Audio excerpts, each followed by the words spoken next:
So I'm here at Drumright Quarry, which is the location of our first reportable injury for the year. What happened was two of our employees were working on a Saturday, splicing the belt under the jaw crusher.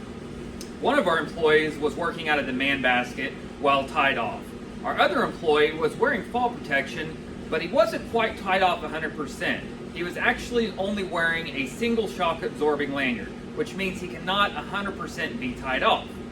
While putting the very last bolt into one of the rollers, he fell backwards and fell about 10 feet to the ground, landing on his side and breaking his elbow and his hip and possibly injuring his back.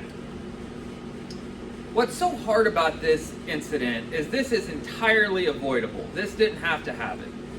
If our employee had been tied off and wearing 100% tie-off lanyards, he would have been caught before he hit the ground and not been injured as bad. So what kind of lanyards are acceptable to use at DeLisi? We have two different kinds that we can use. First off, which you guys are probably pretty familiar with, is the double shock absorbing lanyards. They have one hook that hooks onto your harness, and they have two rebar hooks that allow you to hook on to whatever you're working on and stay 100% tied off all the time.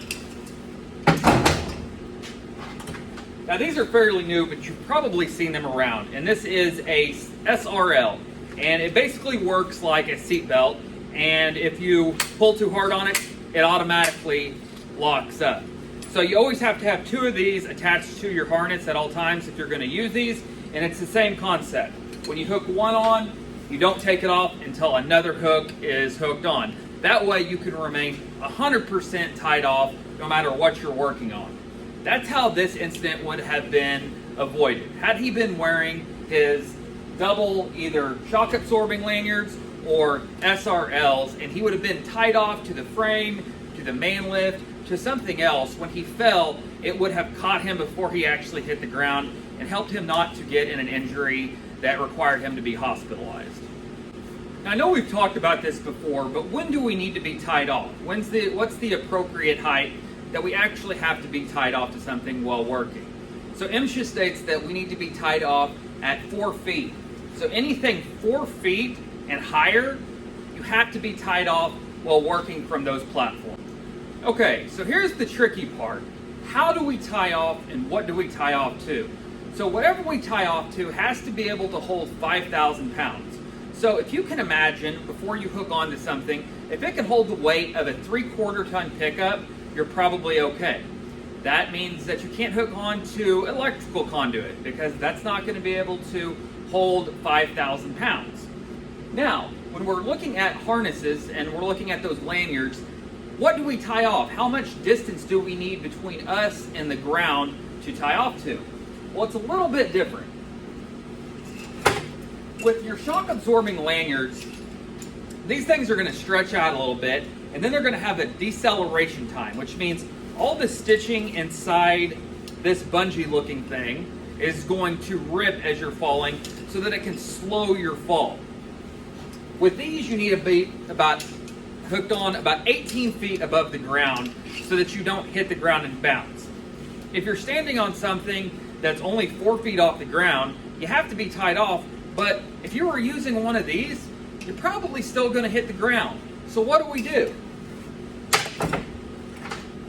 That's where our SRLs come in really handy, because these do not need near as much space between the place that you're tied off to and the place where it ends up.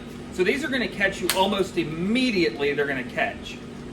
Inside this plastic piece is about 2 feet of deceleration. So that's how far it's going to take to slow you down. So at the end of the day, we can talk about fall protection harnesses and how to wear them, and we can talk about lanyards and which ones are the best to use and which ones will help you be the safest and give you the most range of motion while you're working. We can buy you the latest and greatest safety equipment to make for sure that you get the job done. We can have all the training courses and the MSHA refreshers, and we can come out and talk to you on site and make for sure that what you're doing is safe. But at the end of the day, it all comes down to those small decisions that you make. You can make a good decision that allows you to go home at night, that allows you to Go do the things that you enjoy. Allows you to hang out with your kids.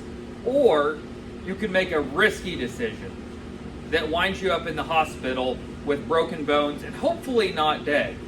It all comes down to personal decision.